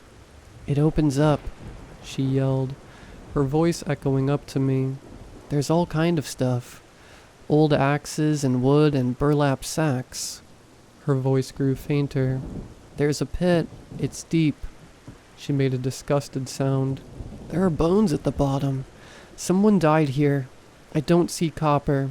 There are other shafts branching off, just like we saw from the trail." "Come back," I yelled. "We'll get help. Copper will last a few days." When she spoke again, her voice had lost all urgency. It was quieter, so the wind almost stole it. "There's something here. It's beautiful." "Sonia, come back," I yelled, and at last I was letting myself panic, alone in the gusting dust, in the rising heat of the day, surrounded on all sides by the canyon's echoing walls. Even with the blue sky stretching endlessly above, I've never felt so trapped. I'm calmer now. It's been 2 hours. 2 hours of dead silence from within the mine. I've tried yelling, whistling, throwing stones, but there's been no answer. Only stillness. I dragged our packs closer to the trail to ensure they'll be found. I put a note in the front pocket with our names and who to contact, but hopefully someone will find these messages. It's too much to explain. I'm going in with only the light from my phone and one of Sonia's hiking poles, and the coins. My pockets are so full of coins they jingle as I walk. I can't leave them behind. I wish I knew why. Please forgive me for squandering this last chance to return home to you. I can't leave her here. Tuesday. Sam.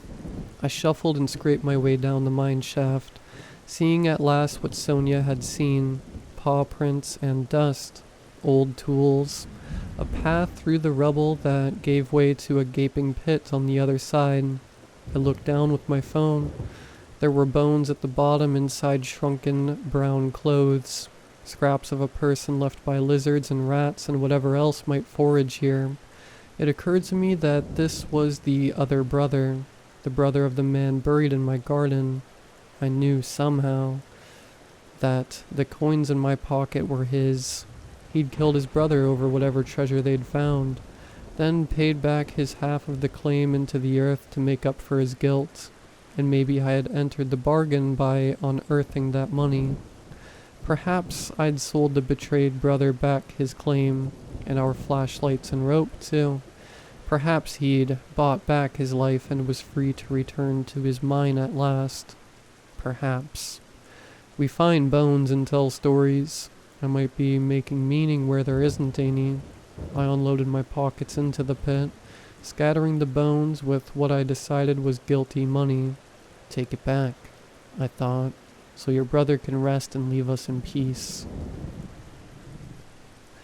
As the coins fell, their silvery clatter was answered by a distant sound, the tone of metal on dense stone, a hammer strike. I was afraid at first, then hopeful, then resigned. The sound repeated, becoming a regular beat that echoed across the rocks whose long shadows shuddered in time with my steps. There was no question in my mind that the sound rang out for me.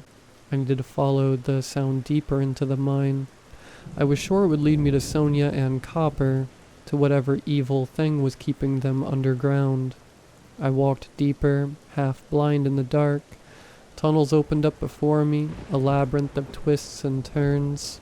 I didn't see whatever Sonia had called beautiful, and soon there were no signs of mining, no tools or scraps or marked stones. I was focused on the sound, the repeated clanging that grew louder and louder. It dimly occurred to me that I was ascending, my calves complaining as I hiked for what felt like hours.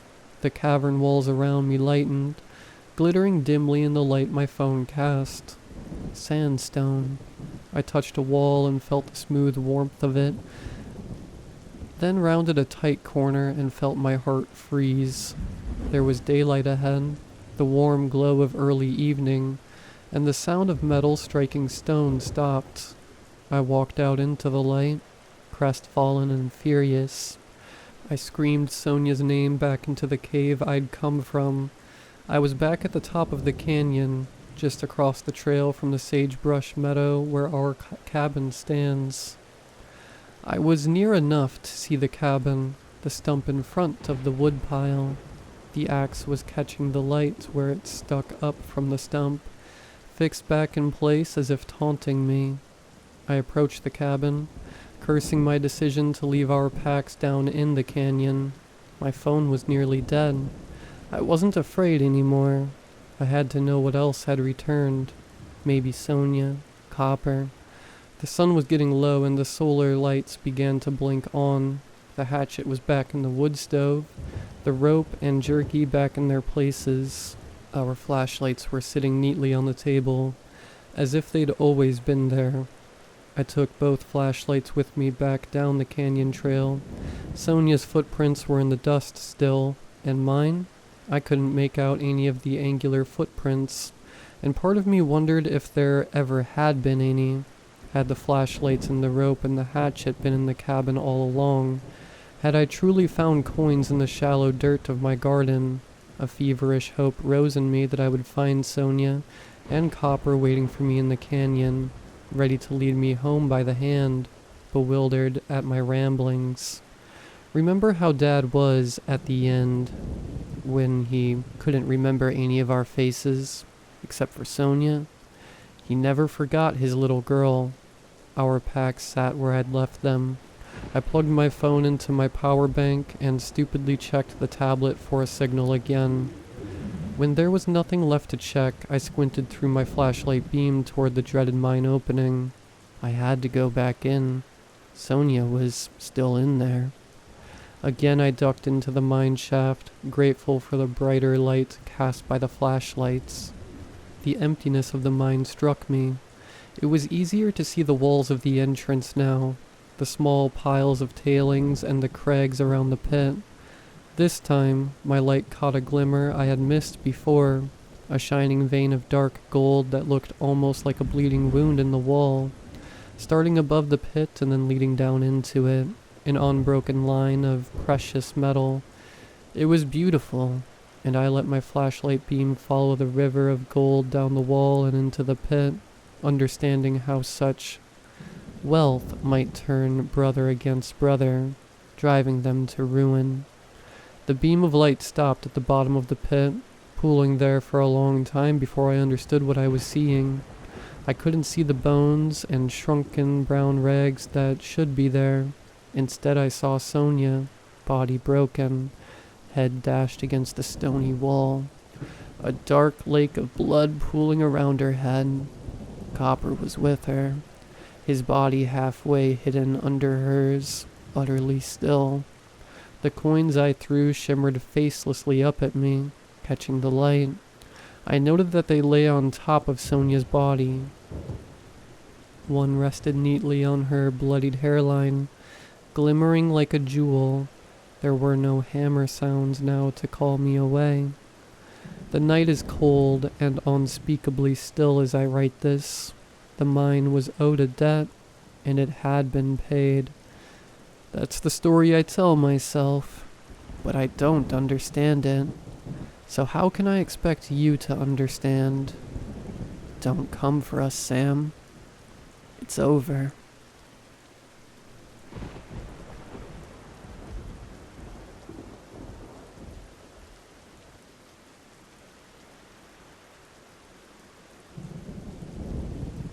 Do you know the first rule they drill into you about wilderness survival? Never panic, but that's easier said than done. No matter how seasoned you think you are, no matter the toughness you claim, the moment you realize you are completely alone with no clear path home, panic doesn't just creep in, it floods you. The true test lies not in avoiding this terror, but in mastering the art of regaining your composure once fear has taken hold. I was 11 years old then, on a week-long trip to Havasupai with my church group sometime in August. I never really believed in anything they talked about on Sundays. But I was from a poor family, and they always paid for my trips. Of course, I didn't know that at the time. In fact, I wouldn't have had much of a childhood at all if not for them. If you've never been to Havasupai, imagine this. After trekking a grueling half-marathon through the sun-blasted, arid expanses of the Grand Canyon, you stumble upon an untouched paradise of rivers and waterfalls. A verdant oasis that defies the desolate landscape around it. Look it up. Pictures don't do it justice. But they come close. But I digress. The hike there is a downward trek of 10 miles. Naturally, the return is its uphill counterpart. Picture this, a slightly pudgy 11-year-old me, trudging uphill 10 miles in 90-degree heat. It was manageable, though, as long as we stayed in our groups. We were a few dozen strong, so those of us who were slower started in front. Fatigue set in quickly, and I fell back to the next group. Another 20 minutes, and I dropped back again. Each step a growing struggle. The trail was a ribbon between towering stone walls carved by creeks over millennia, with other stretches laid bare beneath the unforgiving sun, the foliage cleared away. I can't pinpoint exactly how it happened. I was staring at my feet, the soft thud of my water bottle against my thigh marking each step, my mind adrift in a sea of fatigue and heat. When I looked up, I found myself in a clearing. The path I had been following vanished, replaced by the random scatter of sagebrush under the harsh sun. I backtracked, hoping to find the trail, but it was as if it had evaporated. Panic sets in, tears streaming down my face as I broke into a desperate sprint. After a minute, the trail was still nowhere in sight. I turned, running, screaming for help, but my voice was swallowed by the vastness of the canyon. My heart was a drumbeat against my chest. My mouth dry as I looked at the quarter-liter of water in my bottle. Just a few sips left. I was going to die. That was the only thought in my mind. I ran in another direction, my voice hoarse as I screamed again. Help! Help! I pushed on for minutes that felt like hours, but there was nothing. Only the relentless, hot, desolate landscape stretching out endlessly around me. The sun bore down, turning the canyon into a furnace, the heat mirroring the mounting hysteria in my mind. I looked around the vast canyon, what looked like miles in any direction, for any sign of life, any dots of trekkers on the rim, anything, but there was nothing. It was around 2 p.m., and the sun wasn't going down anytime soon. In my desperation, I cried out for God to please save me, but still, silence. To be honest, I'm going to die wasn't a coherent thought in my mind. It was more primal than that, a visceral sensation that grips you. Those who have felt it know what I mean. It's not about thinking in words, it's about experiencing a raw, unfiltered surge of dread. Panic is the essence of fear, a state where planning and logic are drowned out by an overwhelming wave of despair. I collapsed onto the scorched earth, feeling the sting of the hot sand against my hands and knees.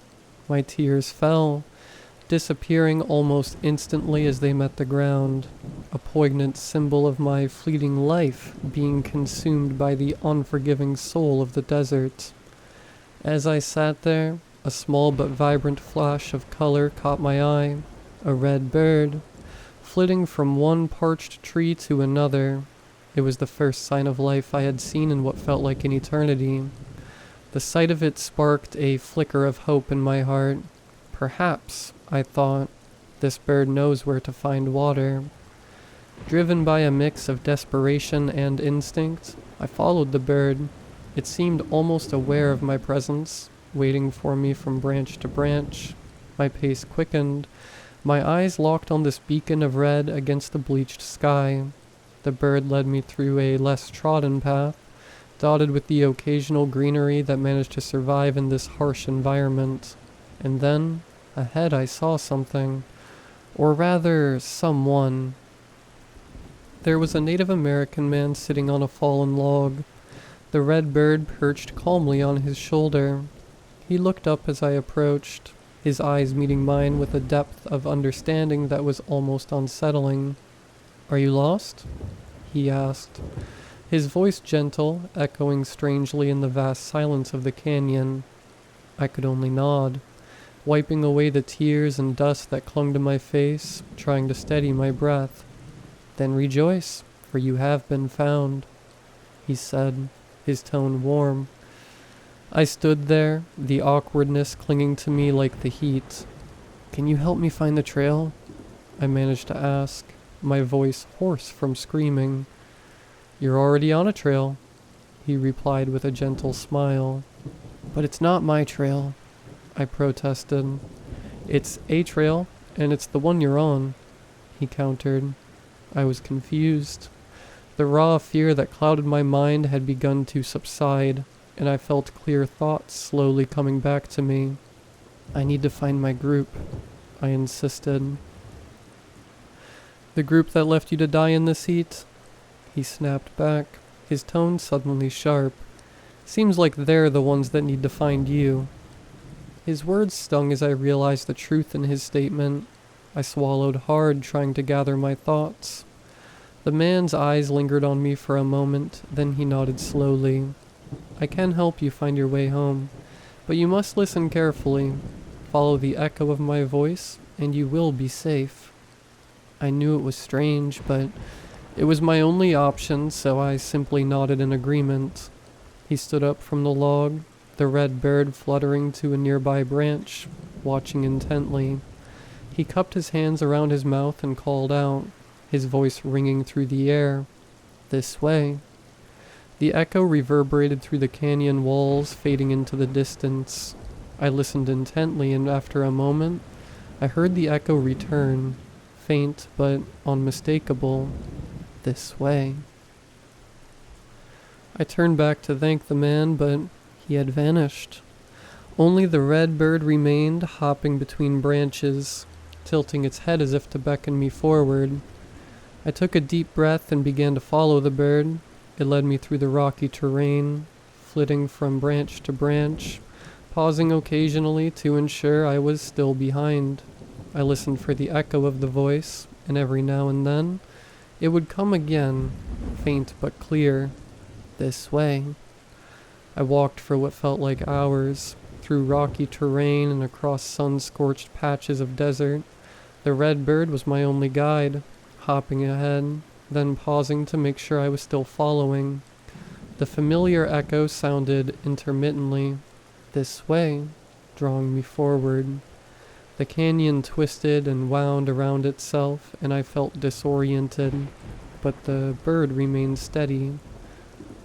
I scrambled over loose stones, ducked beneath overhanging branches, and navigated through narrow passageways as the sun bore down relentlessly. At one point, the bird perched upon a barren tree, and I heard the echo again. "This way," faint but clear. I followed, feeling the sting of sand against my cheeks as the wind picked up. My throat was parched and my legs ached, but I pushed on. The bird led me to a small clearing, surrounded by towering canyon walls. For a moment, I thought I was still lost, but then I heard the distant voices of my group. "Brandon! Brandon!" The group turned as one and ran toward me, relief washing over their faces. They hugged me, patting my back, and bombarded me with questions. "Where were you? We were so worried. Thank God you're safe." Warmth spread through my chest as I looked around at their familiar faces. I was overwhelmed with relief and gratitude. They handed me water and snacks, and I quickly gulped them down. The leaders fussed over me, checking for signs of heat exhaustion. "You're going to be okay," one of them said reassuringly. I smiled and nodded, feeling a sense of safety for the first time in hours. I sat down on a rock, letting the cool breeze wash over me, as the group gathered around, chatting and laughing. But as I was about to speak, I heard a whisper on the wind. This way. I felt the hairs on the back of my neck stand up. I have to go, I stammered, backing away. The leader's voice deepened. You're not going anywhere. In that moment, I heard the whisper again, urgent and clear. This way. I spun around and bolted, shoving past the clawing hands and running towards the ridge. I could hear them behind me, their voices rising in a cacophony of shrieks and howls. I glanced back once and saw the group standing in a line at the edge of the clearing, their faces twisted in anger, their eyes burning with a malevolent glow. They watched me with predatory intent, their laughter echoing through the canyon. I ran faster, my breath coming in ragged gasps, until I heard the voice again, closer this time, this way. The red bird fluttered ahead, guiding me through the twisting paths of the canyon. I followed, barely daring to look back, until I stumbled upon a familiar part of the trail.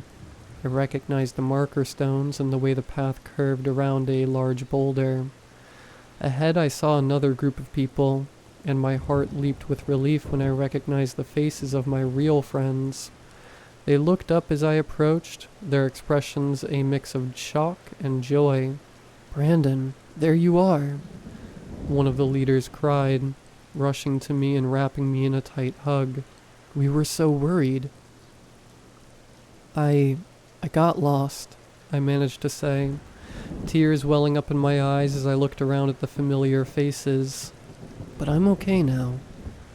The group gathered around me, offering water and snacks and fussing over me with genuine concern. As I sat down to rest, I noticed the red bird perched on a nearby tree branch, watching silently. I smiled and gave a small nod of gratitude. The bird chirped softly and flew away, disappearing into the bright blue sky. I listened carefully for the voice, but all I heard was the laughter and chatter of my friends.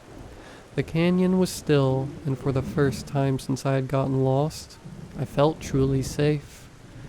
It's been 20 years since that day in Havasupai, and honestly, I'd almost forgotten about it. Life moved on, and the memories of that canyon faded into the hazy backdrop of childhood. But every now and then, something that happens that brings it all rushing back. Last week I got a message from Mark, one of my old friends from the church group. He suggested we catch up over a few drinks at a local bar. I hadn't spoken to him in ages, but I figured it would be nice to reconnect. The bar was dimly lit, and Mark was already sitting at a table in the corner when I arrived. He hadn't changed much, still the same lanky frame, still laughing too loudly at his own jokes. He greeted me with a firm handshake and a grin. Brandon, long time no see, my friend. How have you been? Not bad, I replied, smiling. How about you? We exchanged small talk for a while, reminiscing about old times and filling in the gaps of the years that had passed. He seemed warm and genuine, but there was something off about his eyes, something intense and unsettling. After a few drinks, Mark leaned in closer, his voice dropping to a near whisper. Hey, remember that camping trip to Havasupai? Yeah, of course. Hard to forget that one. A smile flickered across his lips. Yeah, we were all so worried when you were gone. But you weren't really lost, were you? What do you mean? I asked, feeling a chill creep up my spine. He chuckled softly and leaned back in his chair, his eyes never leaving mine. Sometimes the ones who get lost don't really get to come back. I nervously shuffled in my seat and took a sip of my drink before changing topics. A few minutes later, he suggested that we check out his new car. He seemed quite proud of it, so I obliged. We put on our jackets and headed out into the cold night. The wind bit at my face as we turned down an unlit alley toward the parking lot. Mark walked ahead of me, humming softly, his breath visible in the frigid air.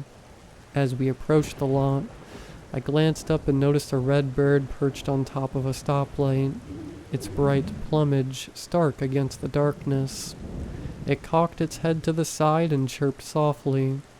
Then I heard it, faint but unmistakable, carried on the wind. This way.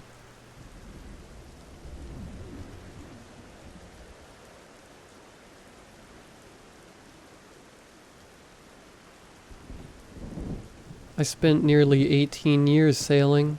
I loved it. I loved being on the ocean, the smell of the sea, the feel of the wind in my hair, and the sunsets were the stuff of legend. I spent time with the military, on fishing boats, and even doing security for cruise ships. Every experience was different in its own right. Security on a cruise ship was nothing like serving in the Navy, and military service was completely different from fishing. I had a lot of weird encounters in my time at sea. There's one, though. One that has clawed its way into the depths of my psyche. One that taught me a crucial lesson. Don't bring your kids on a cruise. I was working security on a major line, one I won't name for soon-to-be obvious legal reasons. Our job was primarily to maintain order during concerts and in the bars, dealing with folks when they were belligerent. It wasn't glamorous, and it often ended up with at least one of us getting puked on, but I made good friends and usually had a pretty good time. Even got to see some private concerts that I otherwise never would have had the opportunity to. Then we had the incident with the kids. A mother had come to the security office and reported her kid was missing. She was distraught and babbling, but what we were able to make out was that the kid was last seen near the pool. So we began our search there and tore the ship apart from top to bottom. There was no sign of the missing child. We assured the mom we were doing everything in our power to try and find her kid, but we had nothing. There were no leads, no clues, no signs of the kid. The following day we had a report from another parent, stating their child had vanished during the night. Again, we searched.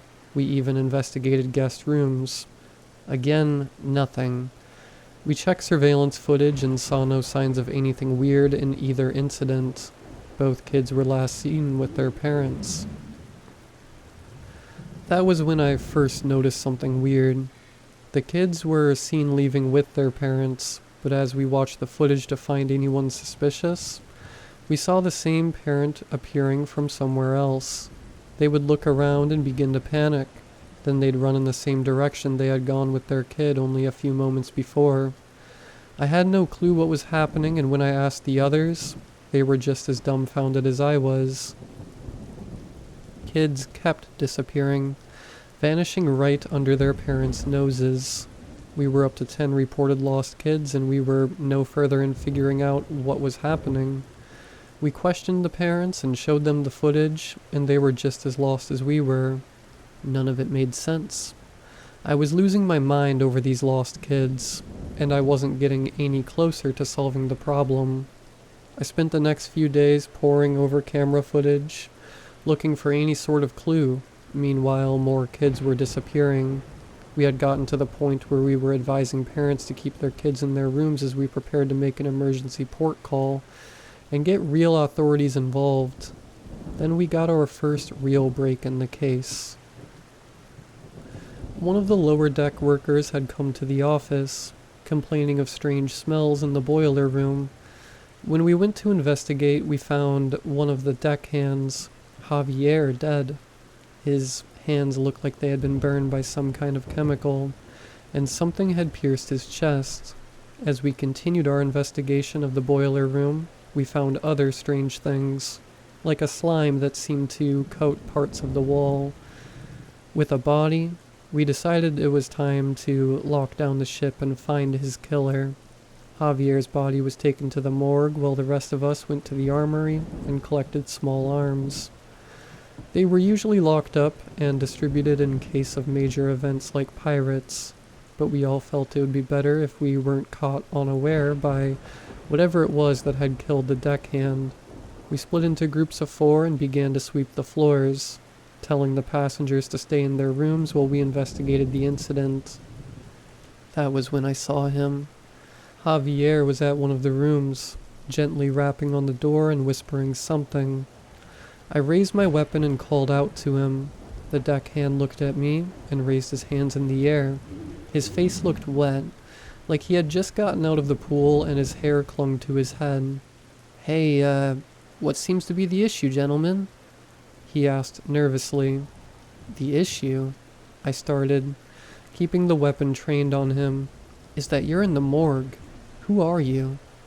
Javier said nothing. His eyes seemed to grow wider, and as his hands slackened, I noticed they were too long. His forearms hung past his knees. His mouth seemed to droop until it looked more like a fish's. I fired. I shouldn't have. Not in an area with passengers, but I did. I don't know if I hit the thing that was Javier, but it dropped to all 4s. Its arms and legs extended outward like a crab as it rapidly scurried away. We gave chase, pursuing the thing through the halls. I was amazed by how it moved, leaping onto ceilings and running along walls. We didn't dare fire at it again. It was like it knew just the right places to move to keep itself in a position of relative safety, until it started heading down into the lower decks. We tailed the thing through engineering and maintenance rooms, following it as it ran until it burst through the boiler room door, and we cornered it. By the time we had caught it, it looked nothing like Javier anymore. Its face was bulbous, and its eyes were just a pair of inky black pools that seemed to take up over half its face. It panted with that fish-like mouth, revealing long, sharp fangs. Its hands and feet were webbed, and it seemed to secrete some kind of slime over its body that gave it a weird sheen. 6 of us managed to catch up to this thing after we radioed it in. We kept our weapons trained on it, waiting for it to make a move. Its neck expanded like a frog's as it stared at us from its position in a corner. Near the ceiling, there was nothing human about its appearance, but I felt like I could sense an air of fear coming off the thing. One of the other guards aimed his weapon at the thing, growling. "This freak probably killed all those kids. You saw how it looked like Javier. Maybe it doesn't need to kill someone to take their face." The creature's head tilted as it belched out a glob of clear slime toward him. I watched in horror as he covered his face, the slime splashing from his weapon directly into his eyes and onto the exposed skin of his head. He screamed almost immediately. The clear slime smoked and sizzled as it came into contact with him, burning into his flesh and melting his weapon. Within seconds, he was on the ground, convulsing. I redirected my gaze to the creature. It was still in the same spot, eyeing the rest of us warily as its neck began to expand again. I wasted no time. I took a shot at the thing's face. The bullet found its target, and the creature shrieked, a long and inhuman groan as it fell from the wall and onto the deck behind one of the boilers. A couple of us stayed to check on our comrade, but myself and another guard ran to find the thing and confirm the kill. It was gone.